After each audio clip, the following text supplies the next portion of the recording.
We are getting to the point where the build quality of some of the Chinese watch brands is on par with the mainstream brands. One criticism left, however, is that most of those watches are homage watches. Not Ciga design. They are quick to point out that since 2016, they have been committed to producing original designs. This is the Ciga Design Series Z Edge.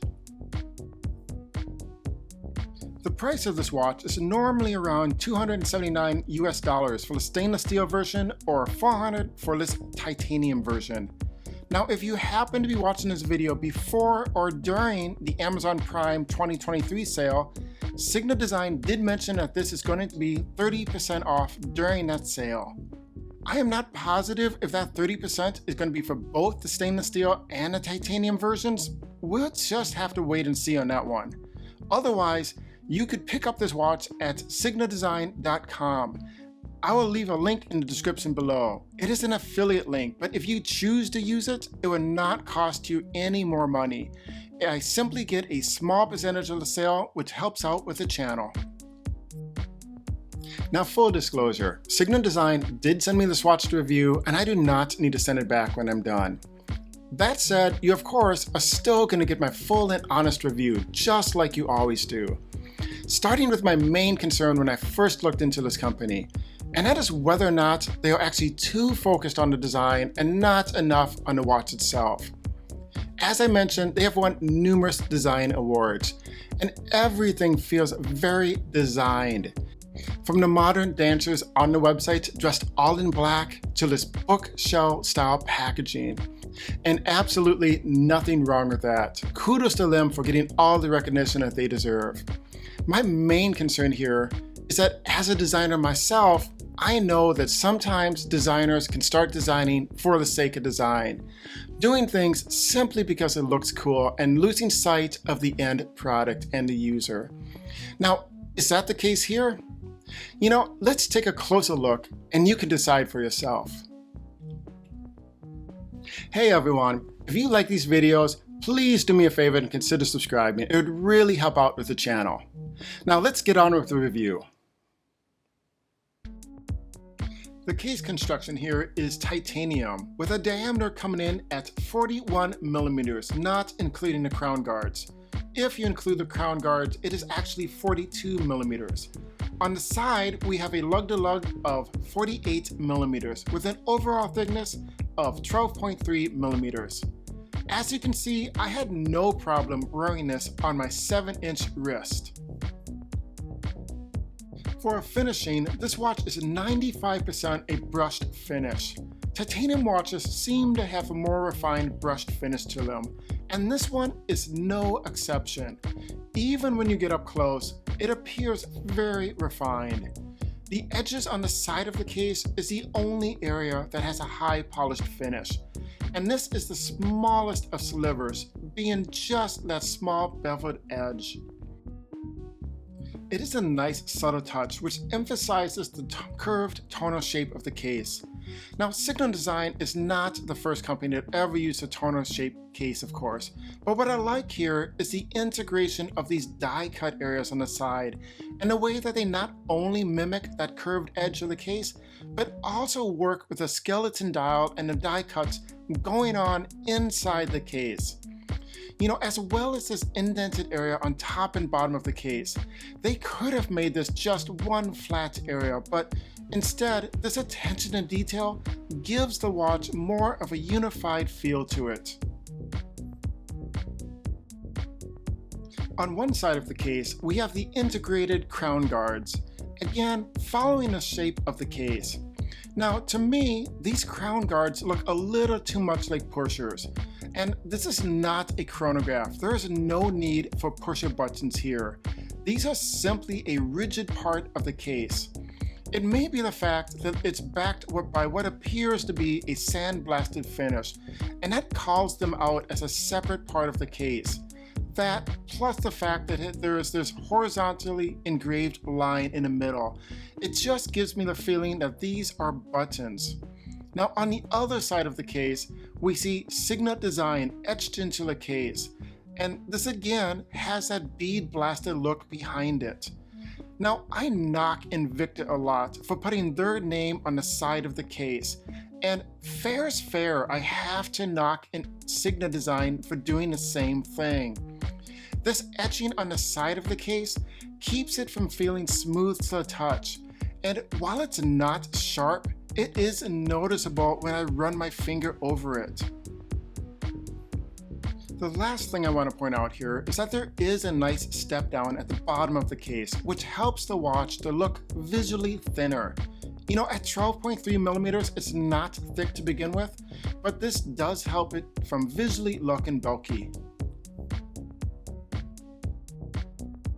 Turning the watch over, we can take a peek inside of the engine room due to the exhibition case back. Now this exhibition back plus the skeleton design of the innards means that you're not only able to look into the movement, but you can actually look all the way through the case. Now there are a few touches of red both at the top and bottom of the case, as well as closer to the crown. I point this out because the stainless steel version of this watch does come with an option of a red strap, and I think that would give this watch a bolder, sportier look in my opinion. We can also see on the back of this watch that this watch has a water rating of 3 atmospheres. Moving on inside the case, we have a Ciga automatic movement which has been modified by Ciga Design. Now my contact at Ciga Design told me that it was a AAA automatic mechanical movement.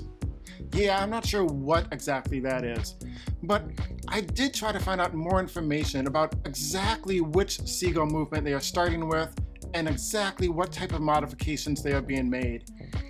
They were not very forthcoming with that information. My guess is that their modifications are, in part, cutting away any unnecessary sections to give you a better view of the balance wheel, escapement, and the mainspring. What they did tell me is that this movement has 25 joules, has a 40-hour power reserve, it beats at 21,600 beats an hour, and has an accuracy of -15 to +30 seconds a day. This is a watch that you can really use for everyday life. I'd like to place an order for carryout. Now, I want to take a moment here to talk about their terminology. They use phrases like AAA movement and embodying the profound beauty of mechanical art, as well as an expression of personality. All of that gives me pause, because in my opinion, it comes across as overselling. But I'm not sure if it's lost in translation, or if it's about different cultures, or if it's simply bad copywriting. And in the end, I've decided I don't care, because I'm only interested in the watch. I'm not any more interested in their overuse of adjectives as I am in their awards. Now, one thing I did discover in my everyday use that I can hear the movement inside. And I imagine this is due in part to the skeleton design and that exhibition case back. And perhaps this is to be expected on this type of watch, but I thought it's worth pointing out to you all the same. By the way, their website describes this as hearing the heartbeat of machinery. The crown at the 3 o'clock position is signed, and it is approximately 5 millimeters in width and 4 millimeters in depth. Now this is a simple push-pull crown. Pulling out to the first position hacks the second hand and sets the time. Moving on to the face of the watch, starting on the outside, we have a minute track, which is rather subtly done. Now, my first concern about a skeletonized watch was whether or not it's actually going to be legible. And this is more so than I was expecting. And in part, it's due to this minute track, which hugs the outside of the dial. Now, if you look closely, you'll see small tick marks to indicate the minutes and slightly larger trapezoids to mark the hours. The running second hand comes close to the indices at the 3 and 9 o'clock positions. Obviously, it's further away at other parts of the dial due to the case shape. The legibility here is a trade-off of being able to see inside the engine room, but there are a couple things helping it out, including the high polished hands, which tend to catch the light, and that does provide a little bit of contrast. Also, the die-cut framework, which is directly behind the hands, has been made a slightly darker color. And finally, the use of the red color on the end of the hands gives your eye something to lock onto. If it wasn't for the spot of color, I'm not sure this watch would really be usable. So it's fortunate that Ciga Design decided to include it. At the 3 o'clock position, we have the Ciga Design logo, which appears to be applied. Now, the skeletonized dial, there's a lot going on here, but that is also the reason why someone would buy this watch in the first place. I initially thought this watch had no lume whatsoever, but it turns out it actually has the smallest amount of lume I've ever seen on a watch, just on the tip of the hands. This watch comes with a sapphire crystal in the front and a mineral crystal covering the exhibition case back. Now, I'm not sure if there's an AR coating applied. I could not find any information on the website about it, but in my personal experience, I found the watch had some reflections going on, but not more than expected.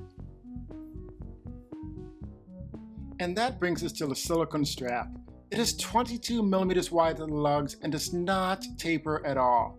It is very comfortable, and more than once I actually forgot I was wearing it.